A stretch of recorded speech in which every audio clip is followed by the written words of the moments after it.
Hello, thank you. Hi all, my name is Kieran Sundar. I use he, him, his pronouns, and I'm a student programming assistant at the CSGD. I'm an undergraduate. And it gives me great pleasure to introduce this year's Lavender graduation speaker, Dillon Patel. Dillon is a Duke graduate, LGBTQ advocate, and Bravo TV personality. Dillon graduated with a Bachelor's of Science from Duke in 2016. He majored in economics and minored in visual media studies while holding leadership roles on the Duke Chronicle, Duke Student Broadcasting, and Blue Devils United. After Duke, he moved to San Francisco, where he began his career in consulting at PwC, then transitioned to business operations at Zendesk, a leading customer support software company. At work, he's been an advocate for the queer community through his leadership of his company's Pride Group, where he advocated for trans-inclusive healthcare coverage, launched a peer mentorship program, and brought the company to a perfect score on the HRC's Best Workplaces for LGBT Equality. Outside of work, he's been involved in AIDS Life Cycle, a 600-mile fundraising bike ride from San Francisco to Los Angeles, and Family Equality, the leading advocacy organization for LGBTQ folks looking to start or grow their family. Dillon currently stars on the hit Bravo show, Family Karma, a reality show that chronicles the tight-knit Indian American community in his hometown of Miami, Florida. He is also pursuing his MBA at the University of Pennsylvania's Wharton School of Business as the class of 2023's PRISM Fellow, a full tuition scholarship awarded for his leadership in the LGBTQ community. Please join me in welcoming Dillon Patel.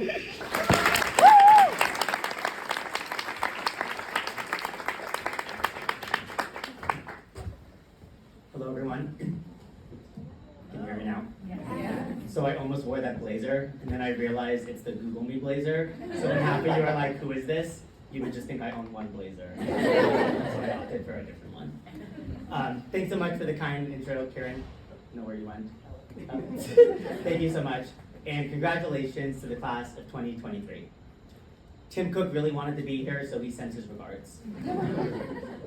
So the last time I spoke to a room of mostly undergraduates, I was asked what piece of advice I had for them, and I said, no one cares about your double major. And I was nearly stormed out of the room, so let's hope this goes a little bit better. Since this is Lavender graduation after all, I thought, what better story to tell than coming out? Because who doesn't love to relive their peer trauma? I actually had two major coming out events in my life. One was right here, the spring of my sophomore year, when I announced I was gay in the Duke Chronicle. And the second was last year, when I was announced in dramatic fashion on the Bravo show Family Karma. So here's to revisiting those two moments and what I've learned since. So Duke was my dream school, as I'm sure it's been for a lot of you. I was a first-generation college applicant and wanted a college experience like the movies. I used to say that it's really, you shouldn't fall in love with a school when you're applying, but in order to apply ED, you have to fall in love with the school. So like approximately half of you, I did. Still, I was so sure that I wouldn't get in, that when it was announcement time, I told my family the decision was coming out an hour later, so I could cry alone in my room for an hour before facing reality. Thankfully, that's not what happened. I still cried and they thought I didn't get in, but it was like a happy cry. While I didn't understand it at the time, as queer folks, we often over-index on these tangible forms of success. Good grades, athletic achievement, elite employment. I deeply felt this. Whether we realize it or not, society, be that our family, culture, the community we surround ourselves with, feeds us scripts that we're meant to follow. How we should act, what we should say, how to behave, who to marry, and what was acceptable ways to live our lives. And at this point in my life, I could clearly imagine what that script looked like. The backstory of my family's difficult journey to this country, Act 1, varsity sports, editor of the yearbook. I played a varsity sport somehow. It was running. Three career sports, the others being swimming and tennis. And envisioning idealistic future acts to include a top-tier education, a wife, and a townhouse. This originally said suburban home, but I was never going to live in the suburbs. At this point in my life, getting into Duke was the pinnacle of a successful first act. But I'd come to learn a story like this wasn't meant for me, and really wasn't meant for a lot of us. Still, Duke was a place of a lot of firsts for me. The first time I lived away from home, the first time I experienced winter, the first time I uttered the words LDOC or DPAC or CS or CGSD, I can never keep them in order. But the first year was also rough. I tried so hard striving for those tangible measures of success. I ran for DSG Senate, lost. I rushed frats, received no bids. I don't know what about me didn't scream frat boy. I rushed SLGs, which I don't know if they still exist, still no bids. Meanwhile, I was still very closeted, including to myself for most of the year. By the end of first year, my coming out was more of a stumble, mainly through a drunken LDOC makeout with one of my best friends. It's hard to remember how different the world looked back then. Back in 2012, no major political party supported gay marriage. That was even when Barack Obama was running against Hillary Clinton in the primary. Before 2020, you could still be fired for being gay in the majority of states, and if you were trans, it was even higher. And here in North Carolina, at the time I was here, the governor was spearheading a slew of anti-trans bathroom bills. By the spring of my sophomore year, I began to come out to a handful of friends, but still had the big task of family, as I'm sure a lot of us have dealt with. Out in some places, not out in other places, maybe still something people are going through now. For the 90% of you that have not seen Family Karma, I have a huge extended family. My dad and his 3 siblings live in 4 adjacent homes, which has been my stomping ground since we've been born. And the idea of having to tell so many people in an individual basis was absolutely terrifying.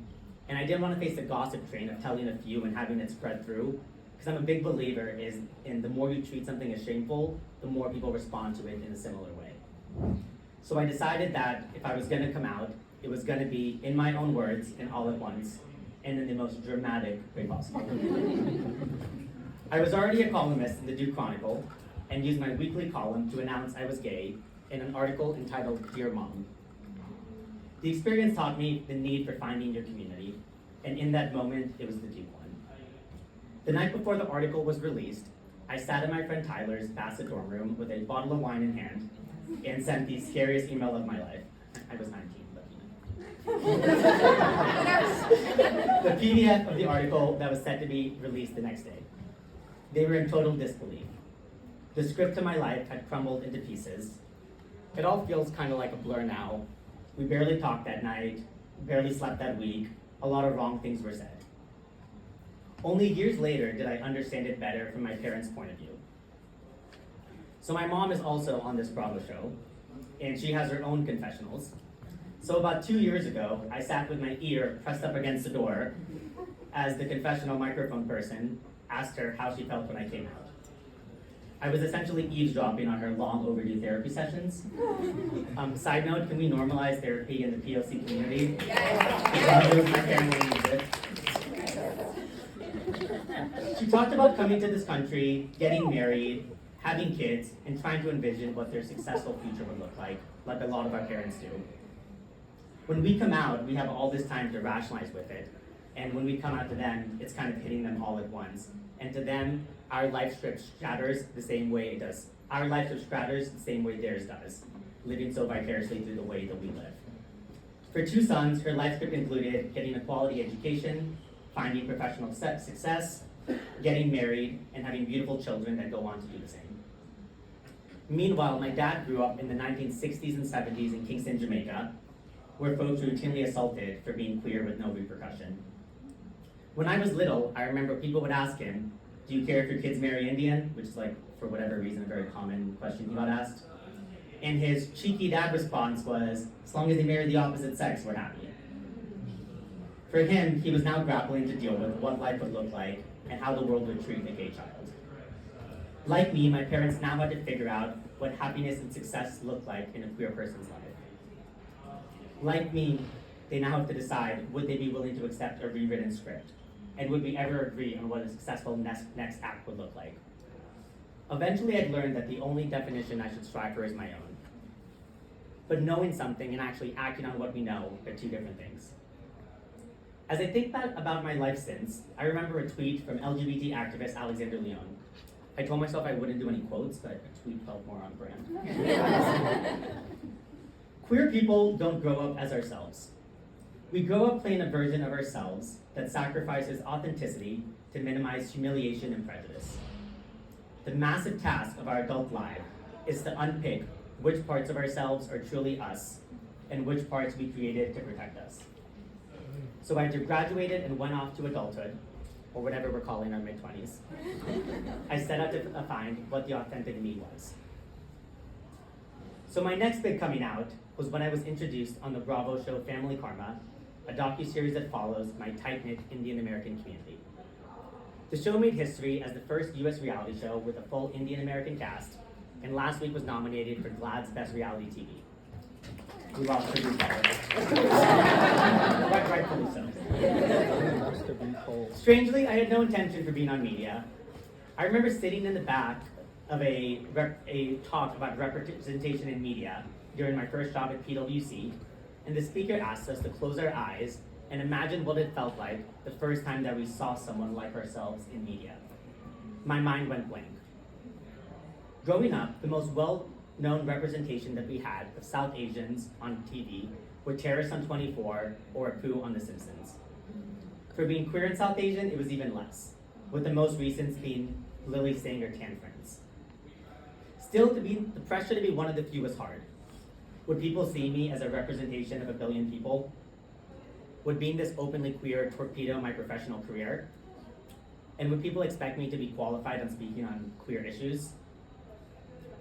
I sure did receive a ton of hate messages when the show first came out, but I also learned that representation isn't about a single portrayal being an accurate representation of an entire group, but rather having so many people represented that together they represent the beautiful divergent paths of identity. So for every hate message, I also received some like this.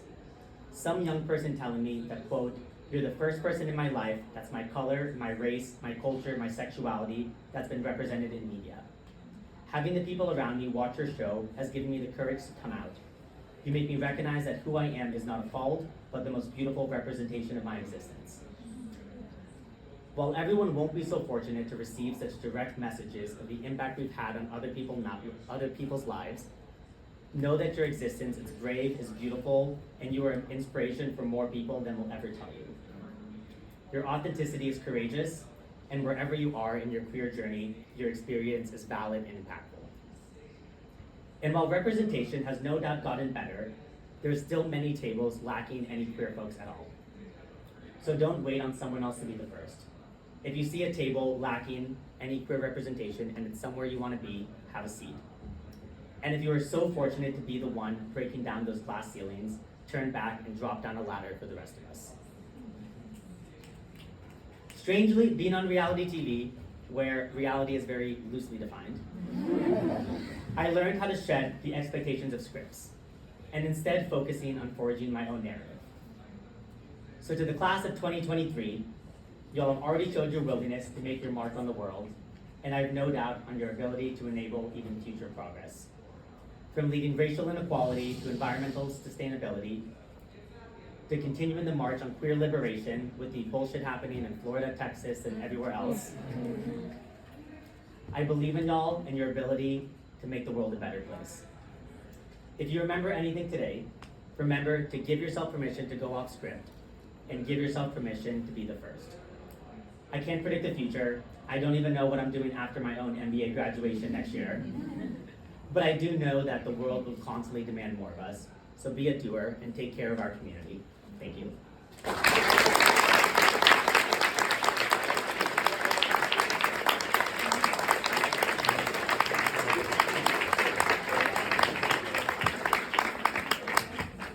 So to keep the celebration going at this time, we are so excited to